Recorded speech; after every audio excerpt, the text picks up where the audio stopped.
Stopping drug smuggling at the southern border is an endless battle for Border Patrol agents, but it's only getting worse as the number of overdose deaths in the United States is rising. Correspondent Robert Sherman live for us at the border tonight. So, Robert, Border Patrol already confiscated an enormous amount this year, and you've got some big news tonight to pass along of another bust. Yeah, and as before getting into that, this is always framed as two separate crises down here on the border. You have the migrant crisis, which you're actually getting a pretty good look at that now. This is the largest group of migrants that we've seen down here in Yuma. We counted nearly 100 people down here. That's one part of the crisis. On the other hand, you have the criminal aspect and the way that this resolves around drugs so much. Both are near incessant down here. There is big news to report today. We want to show you this photo. You're looking at 24 white buckets. Pretty unremarkable when you first glance at it.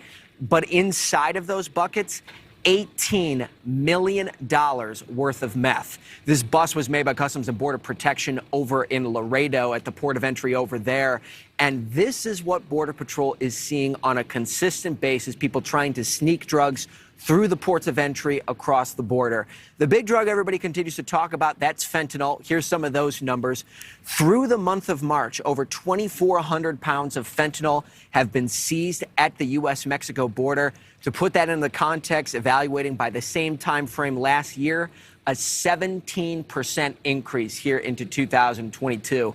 Last year, about 9,800 pounds of fentanyl were seized. That was a record. And now we're heading into this year. There's such an emphasis put on the ports of entry down here and defending those. So that's why we've started to see ports of entry such as Brownsville and Laredo using X-ray technology to try and root out as many of those illegal narcotics as possible. And you understand why, Marnie. Let's remember that earlier this year, it was determined the leading cause of death for 18 to 45-year-olds in the United States, it's fentanyl now. That really puts it all into perspective. Yeah, Marty? A deadly problem, Robert, and it's all coming across that border. You mentioned the amount of drugs that were seized. I mean, 18 million in meth right there. Fentanyl, obviously crossing every single day. Do we have any idea of how much is getting across the border that we don't know about? Any general estimate? We have yet to find someone in law enforcement who's comfortable putting a number to it. Really, at the end of the day, they don't know. But we can tell you this. So you think about the pounds of fentanyl that have been stopped at the border. Texas state troopers have told us that they've seized over 340 million fatal doses of fentanyl alone in the state of Texas.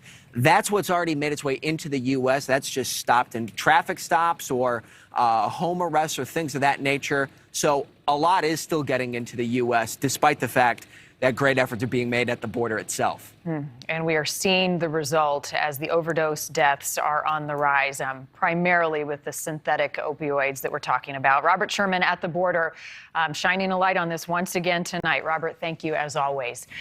Thanks for watching. Click the red subscribe button below so you can get more of NewsNation's fact-driven, unbiased coverage.